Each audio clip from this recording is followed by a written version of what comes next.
ইসরায়েলকে রক্ষা করতে সাহায্য করলে যুক্তরাষ্ট্র, যুক্তরাজ্য এবং ফ্রান্সের ঘাঁটি ও জাহাজে হামলা চালানোর হুঁশিয়ারি দিয়েছে তেহরান। শনিবার ইরানের রাষ্ট্রীয় সংবাদ মাধ্যমের বরাতে বিবিসি এই তথ্য জানিয়েছে। প্রতিবেদনে বলা হয়েছে, ইসরায়েলের বিরুদ্ধে হামলা ঠেকাতে যুক্তরাষ্ট্র, যুক্তরাজ্য বা ফ্রান্স হস্তক্ষেপ করলে এই দেশগুলোর আঞ্চলিক সামরিক ঘাঁটি ও নৌবাহিনীর জাহাজগুলোকে লক্ষ্যবস্তু করা হবে, এমন হুঁশিয়ারি দিয়েছে তেহরান। ইরানের আয়াতুল্লাহ খামেনি জানান, ইসরায়েল যুদ্ধ শুরু করেছে, এর জন্য ইসরায়েলকে কঠিন পরিণতি মেনে নিতে হবে।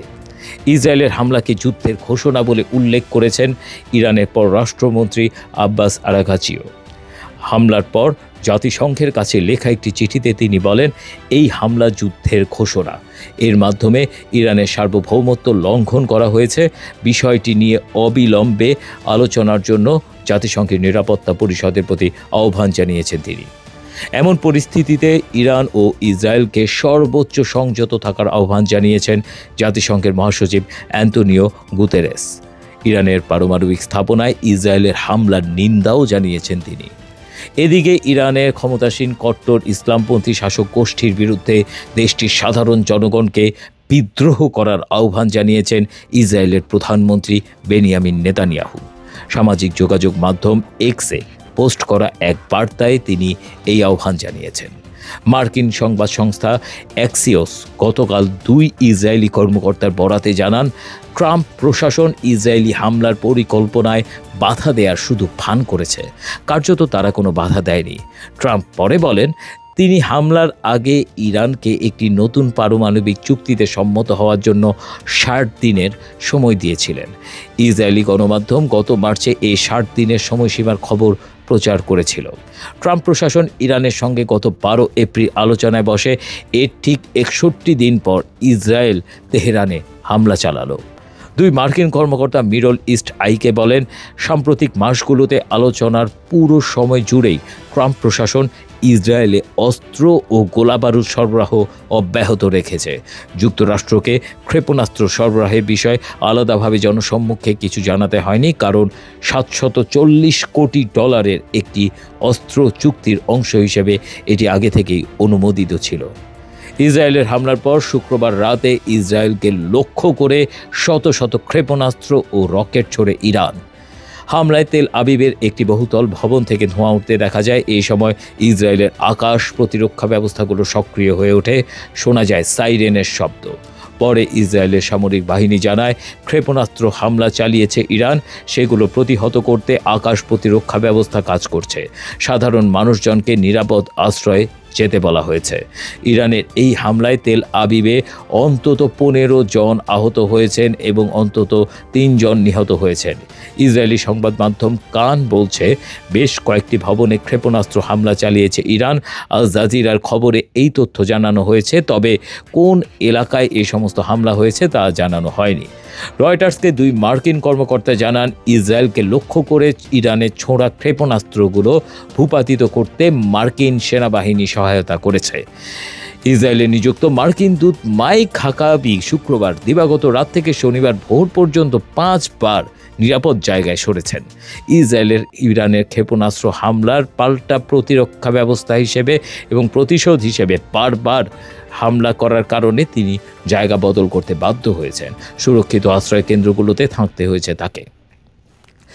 ইসরায়েলের তেল আবিব শহরের দক্ষিণে রিশন লিজেয়ন এলাকায় বাড়িঘরের কাছে ইরানের রকেট হামলায় অন্তত 1 জন নিহত হয়েছেন, আহত হয়েছেন 20 জনের বেশি। ইসরায়েলের জরুরি সেবা কর্তৃপক্ষের বরাতে মার্কিন সংবাদ মাধ্যম CNN এই তথ্য জানিয়েছে। আয়লন অঞ্চলে জরুরি সেবা বিভাগের উপপরিচালক রমি মুশার বলেন, এটি একটি কঠিন ও জটিল পরিস্থিতি। ভবনগুলোর ভেতরে আর কোনো হতাহত আছে কিনা তা নিশ্চিত হতে আমরা এখনও কাজ করে যাচ্ছি।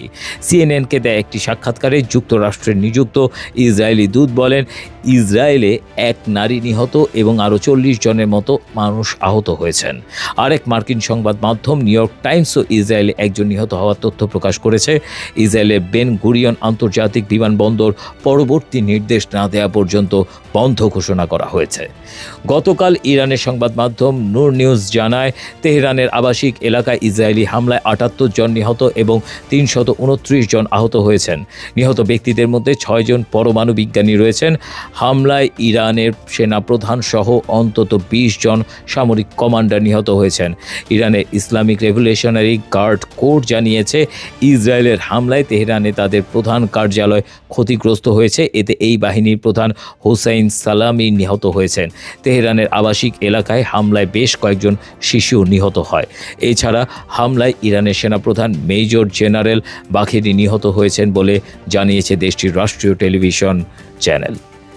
ইসরায়েল এই সমস্ত হামলায় যুদ্ধবিমান ব্যবহার করেছে, পাশাপাশি আগে থেকেই ইরানে চোরাপথে প্রবেশ করানো ড্রোনের মাধ্যমে গুরুত্বপূর্ণ স্থাপনায় আঘাত এনেছে। ইসরায়েলের হামলায় নিহত হয়েছেন ইসলামী রেভলিউশনারি গার্ড কোরের বিমান বাহিনী কমান্ডার আমির আলী হাজিজাদেহ। ইসরায়েলি বাহিনীর দাবি, ইসরায়েলে হামলার প্রস্তুতি নিতে হাজিজাদেহ ও তার শীর্ষ সহকর্মীরা একটি ভূগর্ভস্থ কমান্ড সেন্টারে বৈঠক করছিলেন। হামলায় পুরো সেন্টারটি ধ্বংস হয়ে যায়। হামলায় ইরানের অন্তত ২০ ঊর্ধ্বতন সেনা কর্মকর্তা নিহত হয়েছেন বলে রয়টার্সকে জানিয়েছে সূত্র। গতকাল সন্ধ্যায়ও ইরানের উত্তর পশ্চিমাঞ্চলের তাবরিজ শহরসহ কয়েকটি এলাকায় হামলা চালায় ইসরায়েল। এদিন ইরানের ফার্দো পারমাণবিক স্থাপনার কাছে বিস্ফোরণের শব্দ শোনা যায় বলে জানিয়েছে ইরানের বার্তা সংস্থা ফারাস নিউজ। পরে ইরানের রাষ্ট্রীয় সংবাদ মাধ্যমে বলেছে, ইসরায়েলের ২টি যুদ্ধবিমান ধ্বংস করেছে তারা। ইরানে ইসরায়েলের এই অভিযানের নাম দেওয়া হয়েছে অপারেশন রাইজিং লায়ন। ইসরায়েলের প্রধানমন্ত্রী নেতানিয়াহু বলেছেন, ইরানের পারমাণবিক অস্ত্র উৎপাদন ঠেকাতে এই অভিযান শুরু করা হয়েছে। ইরানের পারমাণবিক সক্ষমতা অর্জনকে বড় হুমকি হিসেবে দেখছেন তারা। যতদিন পর্যন্ত এই হুমকি থাকবে ততদিন অভিযান চলবে। ইরানে গতকাল শুক্রবার নজিরবিহীন হামলার আগে ইসরায়েলকে চুপিসারে কয়েকশো আধুনিক হেলফায়ার ক্ষেপণাস্ত্র সরবরাহ করেছে যুক্তরাষ্ট্র। মিডল ইস্ট আইয়ের অনুসন্ধান থেকেই এই তথ্য উঠে এসেছে। আগে থেকেই বড় পরিসরে অস্ত্র ও গোলাবারুদ মজুত করছে ইসরায়েল। এর অংশ হিসেবে ইরানে হামলার কয়েকদিন আগে গত মঙ্গলবার যুক্তরাষ্ট্র গোপনে ইসরায়েলে প্রায় ৩০০টি হেলফায়ার ক্ষেপণাস্ত্র পাঠায়। অথচ ট্রাম্প প্রশাসন বলছিল তারা ইরানের সঙ্গে পারমাণবিক ইস্যু নিয়ে আলোচনায় আগ্রহী। এত বিপুল সংখ্যক হেলফায়ার ক্ষেপণাস্ত্র সরবরাহের বিষয়টি ইঙ্গিত দেয় যে ইরানে ইসরায়েলের হামলার পরিকল্পনার বিষয়ে ট্রাম্প প্রশাসন আগে থেকেই ভালোভাবে অবগত ছিল। ইরানে ইসরায়েলের হামলা করা নিয়ে মুখ খুলেছেন তেল আবিবের ঘনিষ্ঠ মিত্র যুক্তরাষ্ট্রের প্রেসিডেন্ট ডোনাল্ড ট্রাম্প। বার্তা সংস্থা রয়টার্সকে দেয়া একটি সাক্ষাৎকারে তিনি বলেন, হামলার বিষয়টি আগেই জানতেন তিনি। ট্রাম্প বলেন, আমরা সব জানতাম। আমি ইরানকে অপমান ও ধ্বংসের হাত থেকে বাঁচাতে চেয়েছিলাম। আমি খুব চেষ্টা করেছি, কারণ আমি চাইতাম একটি চুক্তি হোক। মার্কিন প্রেসিডেন্টের মতে এখনও চুক্তি করার সুযোগ রয়েছে। তিনি বলেন, এখনও দেরি হয়নি। ইসরায়েলের হামলাকে ট্রাম্প চমৎকার ও অত্যন্ত সফল বলে মন্তব্য করেছেন। তিনি বলেছেন, এই হামলা তাঁর কৌশলের অংশ। এদিকে তিনি প্রকাশ্যে সোজাসাপটা কথা বলেন, অন্যদিকে আড়ালে দর কষাকষি চালিয়ে যান। তবে যুক্তরাষ্ট্রের কিছু মিত্র দেশ সংযম দেখাতে বলছে। যুক্তরাষ্ট্র ইসরায়েলের পাশে থাকবে কিনা এমন প্রশ্নের জবাবে ট্রাম্প বলেন, তিনি ইসরায়েলকে সমর্থন করেন। তবে এই হামলার জেরে মধ্যপ্রাচ্যে যুদ্ধ ছড়িয়ে পড়তে পারে কিনা সে বিষয়ে কিছু বলেননি। আমরা ইসরায়েলে খুব ঘনিষ্ঠ, আমরা তাদের সবচেয়ে বড় মিত্র, বলেন ট্রাম্প। আরও বলেন, দেখা যাক কি হয়। ইসরায়েলের প্রতিরক্ষা মন্ত্রী শনিবার ইরানকে নতুন হামলা নিয়ে হুঁশিয়ার করেছেন। তিনি বলেন, ইরান যদি ইসরায়েলে আর ক্ষেপণাস্ত্র হামলা চালায় তবে পাল্টা হামলা চালিয়ে তেহরানকে জ্বালিয়ে দেয়া হবে। এফপির প্রতিবেদন থেকে এই সমস্ত তথ্য জানা গেছে। তার বক্তব্য, ইরানের স্বৈরশাসক দেশটির সাধারণ মানুষদেরকে জিম্মি করে রেখেছে। তিনি এমন পরিস্থিতি তৈরি করছেন যার জন্য ইসরায়েলের সাধারণ মানুষদের, বিশেষ করে তেহরানের মানুষদের চড়া মূল্য দিতে হবে। ইসরায়েলের প্রতিরক্ষা মন্ত্রী আরও বলেন, যদি আয়াতুল্লাহ আলী খামেনি ইসরায়েলের ভূখণ্ড লক্ষ্য করে ক্ষেপণাস্ত্র হামলা চালিয়ে যেতে থাকে তবে তেহরান জ্বলে পুড়ে যাবে। তবে ইসরায়েলের বিরুদ্ধে তেহরান এবং ইরান পাল্টা হামলা এখনই তাদের থামছে না বলে ইঙ্গিত দিয়েছে এক ইরানি কর্মকর্তা। জ্যেষ্ঠ এক সামরিক কর্মকর্তার বরাতে ইরানের বার্তা সংস্থা ফারাস এই তথ্য জানিয়েছে।